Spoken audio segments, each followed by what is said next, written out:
them or mass producing them. Here's a painting of Zion, which I think is just a masterpiece.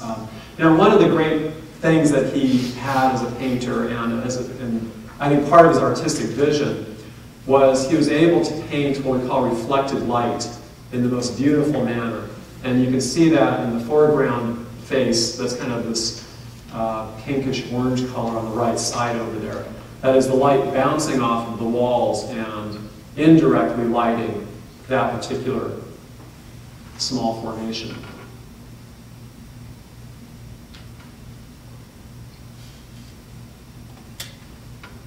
You can also see how his palette, how his choice of color really shifted from the colors he was using in Yosemite, which were cooler, more blues and violets.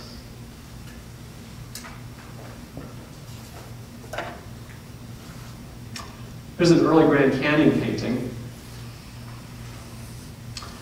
And following his first visit to the Grand Canyon, he became hooked. And by the late 1920s, he was spending more and more time at the canyon and finally making it probably his most permanent home. Continued, boy, I'm sorry that's cut off up there. But you can get the idea of what it's saying, can't you?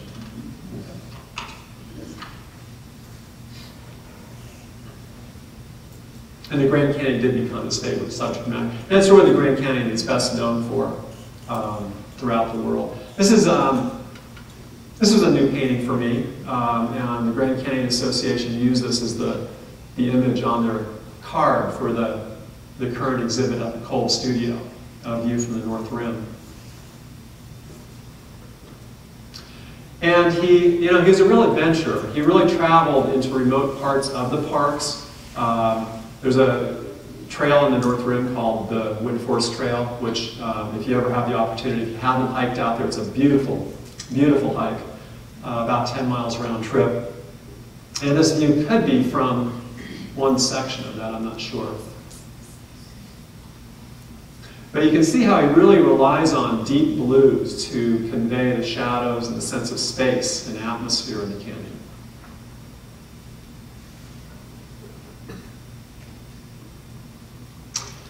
In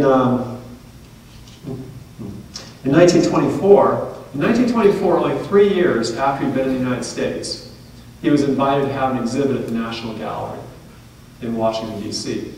And another artist who you may be familiar with, William Henry Holmes, was the director of the National Gallery at that time. And if you're familiar with Mr. Holmes, you know that he was no slouch when it came to drawing either.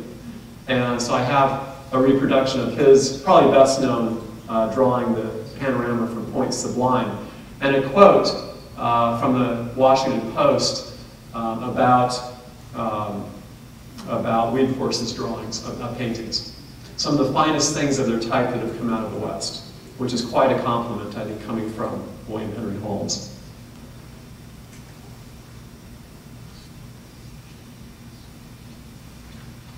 So even though Gunnar was spending more and more time in Arizona, he never tired of painting in California. He made regular trips back to the Mojave Desert. He loved Palm Springs.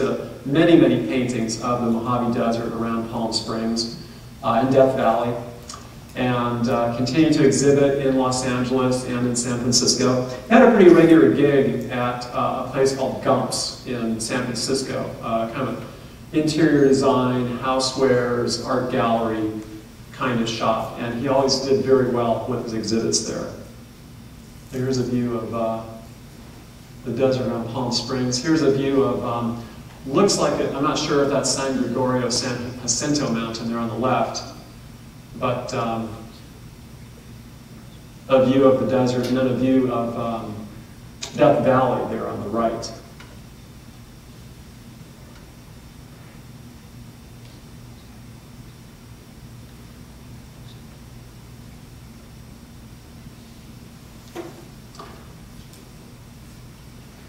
In 1928, he was a member of the California Watercolor Society, and in 1928 at their annual exhibit, he took first prize. which was probably quite a blow to the California Watercolor Society, to much of their members, to many of their members, who were really much more modern in their approach, like George Post, who's a well-known leader of that group. This is George Post, who's known for, and in fact, the California watercolor style, the style associated with the society, is like this George Post painting, very broadly painted, very brilliant color, much more modernist in nature than Gunnar's paintings, which are much more traditional. And so what I was going to slip in here, and I forgot to tonight, of course. One always forgets something, I think. What was going on? So being a facilitator, I don't like the word teacher necessarily, but being a teacher, facilitator, what was going on in the European art world in the 1920s? So that's asking for feedback. Or the 1910s. Picasso, yeah, Picasso. Braque, Henry Matisse. By, let's just say 1930, Surrealism. So I was going to stick a few of those slides in and I forgot to. But George Post is a good example of where the art world was going. In fact, even by the time he came to America in 1906, Gunnar was really, not to demean his accomplishment in any way, shape, or form, but he was really of a previous generation. And, it's really through sheer, I think through his sheer artistic will that he was able to create, the fantastic body of work that he did. Because in Europe, by this time, modernism was well entrenched.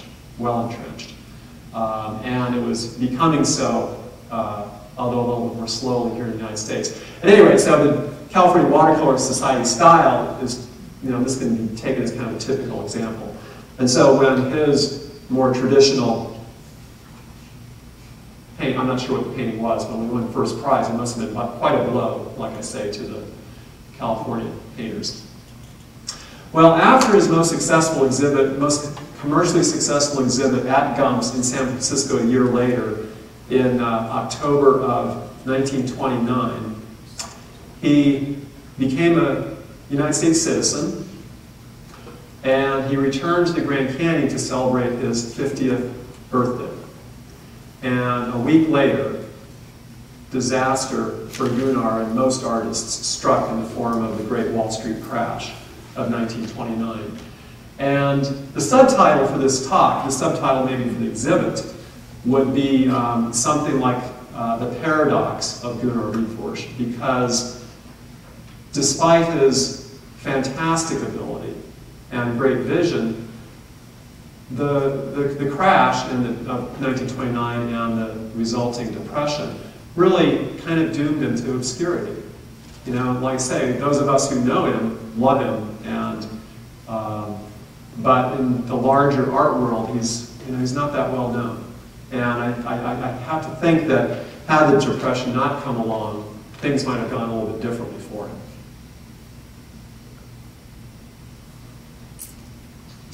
So here's a painting that we just recently acquired at the Museum of Northern Arizona.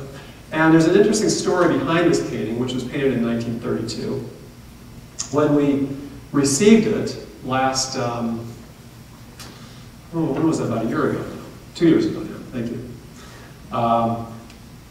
And we got it out and we had a look at it. On the back was a little tag, there is a little tag about this size, that was a registration tag for an exhibit that the piece was in at the Museum of Northern Arizona in 1932.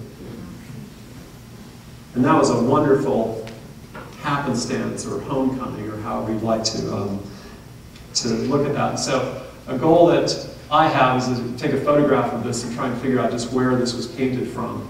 Somewhere out along Highway 180 or Fort Valley Road, it looks like. So at the Grand Canyon, Gunnar had again, a similar relationship with the Fred Harvey Company that he did with the Yosemite Park and Curry Company in Yosemite. He exchanged paintings for a room in a dormitory called Brown Building, which at that time was right on the rim, and now sits about a mile back from where we're in Grand Canyon Village. He exhibited his work in the El Tovar